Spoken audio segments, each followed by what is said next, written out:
Hello there. Today I'm talking about social decaffeination, an expression that comes directly from Slavoj Žižek's online conferences, as well as his 2021 book, Heaven in Disorder. And there he describes briefly a new ideological landscape, a mood especially present in parts of the world that we now call the collective West. And by that I mean places like North America, Europe, and to a certain extent, other countries closely allied to the US-dominated global economy, such as Japan, Australia, South Korea, and so on. And in Žižek's words, he outlines a condition where hyper-advanced consumer markets provide goods that are deprived of their essential yet harmful components, like coffee without caffeine, beer without alcohol, butter without fat, etc. So from this outline, Žižek quickly moves on to other topics in his conferences and books. I don't know why really, maybe he's got a low attention span, but personally I find he just scratched the surface of a fascinating and multi-pronged phenomenon. Žižek missed an opportunity to expand on decaffeination, which I think has the potential to grow from a lonely paragraph in his book, Heaven in Disorder, to an entire volume. And in this video I'm recording right now, this is for me a first attempt in this direction to give more body to this idea of social decaffeination, maybe even at the risk of stealing Žižek's idea. So now I'm just going to define decaffeination for now as a part of the indulgence culture of consumerism, and more precisely, a simulated form of hedonism. So to summarize, we can enjoy the taste and the rituals around the experience of coffee drinking without the undesirable effects. And instead of abstaining from or moderating the number of coffee cups we drink every day, with decaf, we can simply reduce our caffeine intake without ever reducing our coffee consumption. So the same goes with other food and beverages. We can find a growing number of goods that are deprived of their essential ingredients. After coffee without caffeine, beer without alcohol, and butter without fat, we can discover milk without lactose, bread without gluten, burgers without meat, sweeteners without sugar, and many more. And so to extend this idea, we could also speak of genetically modified fruit and veg, which are often bigger, they're more resistant to bruises and other aesthetic features, without necessarily being more nutritious. And so we could also speak of growth hormones injected into animals, because intensive farms are so focused on moving livestock as quickly as possible from birth to the slaughterhouse to the market that the animal's lifespan is being decaffeinated out of existence. Their time as hens or pigs or cows is infinitely reduced and transitioned to their consumerist identities as chicken, pork, and beef. And so already we see a darker side emerging from decaffeination. It's kind of slipping away from this idea of a healthy option for hedonistic consumption. And this decadence that Žižek alluded to consume decaffeinated goods freed from their essential yet harmful ingredient, this often merely provides an illusion of a healthier lifestyle. Aspartame is a prime example. It's a sweetener without sugar, which will help someone lose weight, but it's also likely to give them cancer. But while I go on naming more items in this list, I think we should also draw a rough outline of the psychological reasons why in Western society we accept and even welcome decaffeinated things in our lives. And so, full disclosure, I'm not a Lacanian scholar. I'm not as familiar with the psychoanalytical terms as Žižek. And so, until I master Lacan, I'll use simpler Freudian terms, and it seems to me that decaffeination fulfills this double role of satiating the desires of both our id and a superego at the same time. And And so, correct me if I'm wrong, but I gather that the id is part of our mind, driven by the immediate gratification of cravings like hunger and sex, while the superego describes our overall set of norms and taboos that repress the id's actions to allow only socially acceptable behavior to be seen in public. And in decaffeination, I sense kind of a zero-sum game is going on, a compromise between the hedonistic impulse to consume the toxic objects of our desire and somewhat more Puritan social pressure to abstain from the same objects. And when replacing these toxic objects with empty placeholders, we somehow fulfill this double compulsion to do and not do. And so in concrete terms, when consuming decaffeinated stuff, we're not really breaking any promises to quit smoking or drinking or what have you. However, on the symbolic realm, we're still performing the same ritual acts of whichever bad habits we're trying to quit, even though we've already quit their toxic side effects. And so now going back to Žižek's writing, let's look at how he speaks, rather clumsily I think, of sexual behavior as decaffeinated. For him, virtual sex qualifies as sex without sex. And if he means online dating apps, I agree in principle that they deprive users of the essential part of sex, which is intimate presence. But on a much more fundamental level, Žižek fails to describe the countless other ways that sex is talked about in public in decaffeinated ways. So at the extreme end of the spectrum, pornography might show very graphic sexual images, but still consider it decaffeination from the multi-sensorial and physical presence of sex, because the stimuli in porn are only aimed at the eyes and ears of the voyeur and not the whole body.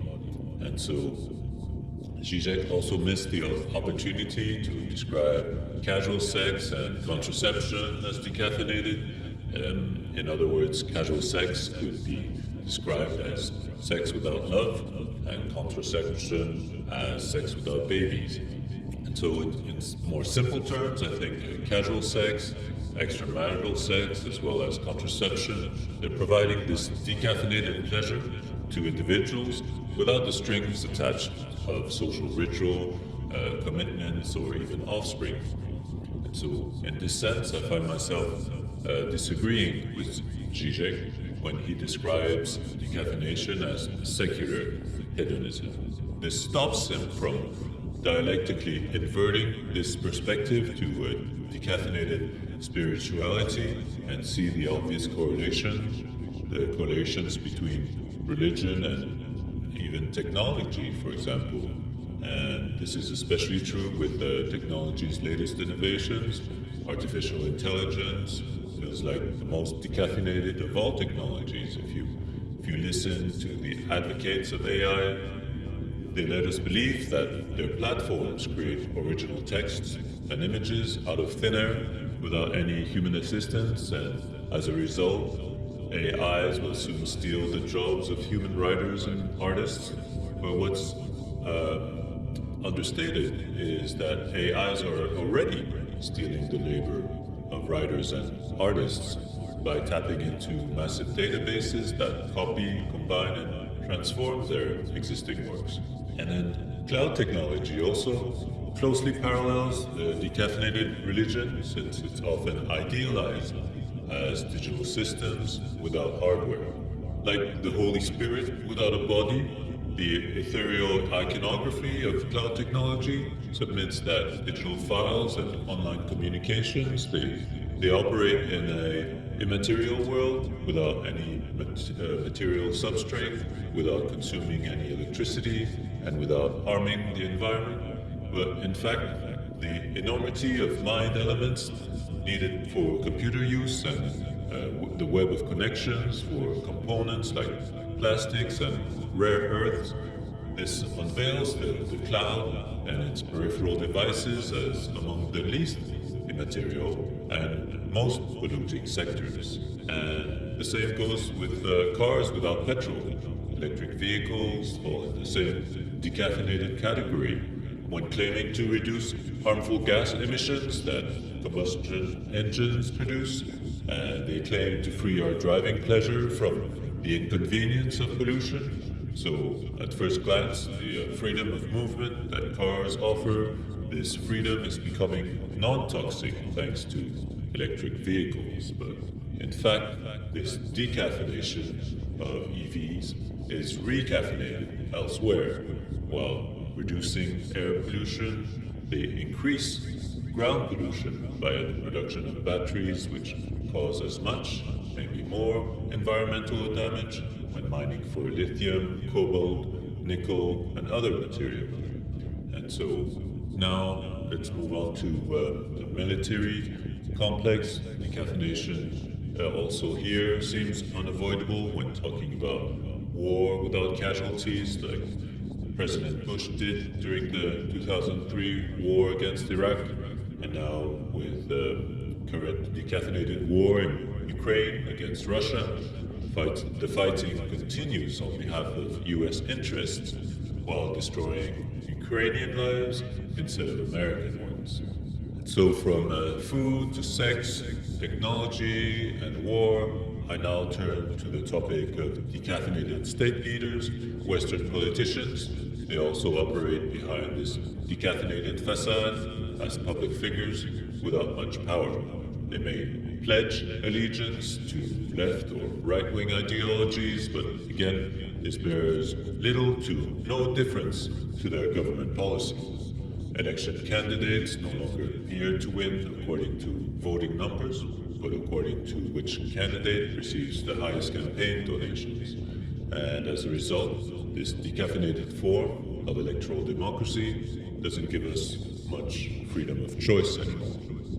Meanwhile, during the Occupy Wall Street events of 2011, which protested against economic stagnation and corruption, this movement demonstrated clearly where the real centers of power actually reside.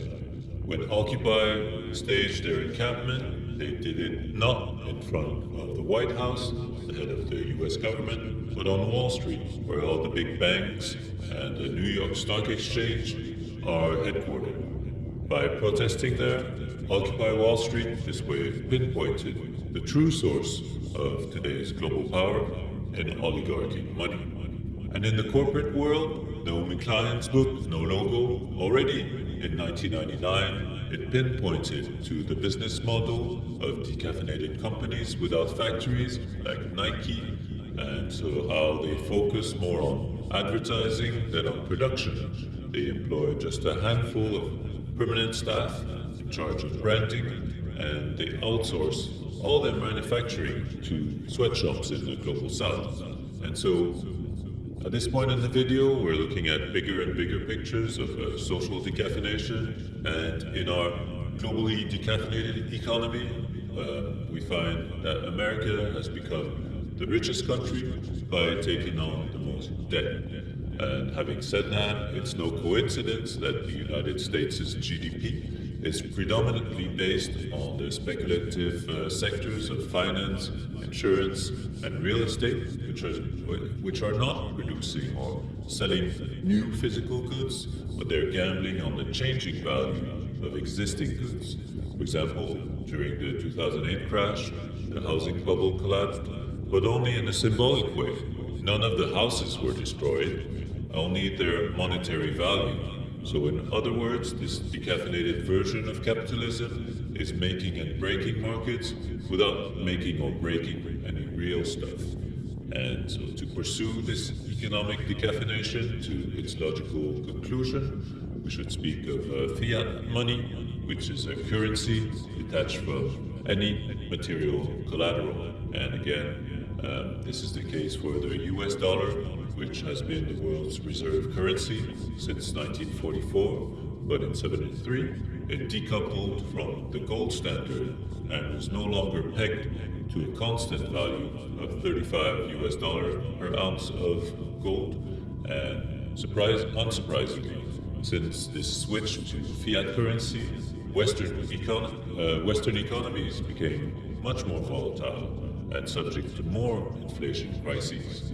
All these decaffeinated moments in Western society, from food to sex, the economy, geopolitics, etc., they now beg the question, how is all this decaffeination expressed in cultural form? Can we also name any artworks that are deprived of their essential components? Yeah, of course we can. This is glaringly obvious that most artworks are decaffeinated in exchange value. And when the market performance of works of art is progressively overcame aesthetics as the main measure of value. But I want to move into decaffeinated politics and dissent now. Can we think of versions of civil disobedience that might be also emptied of their dangerous components?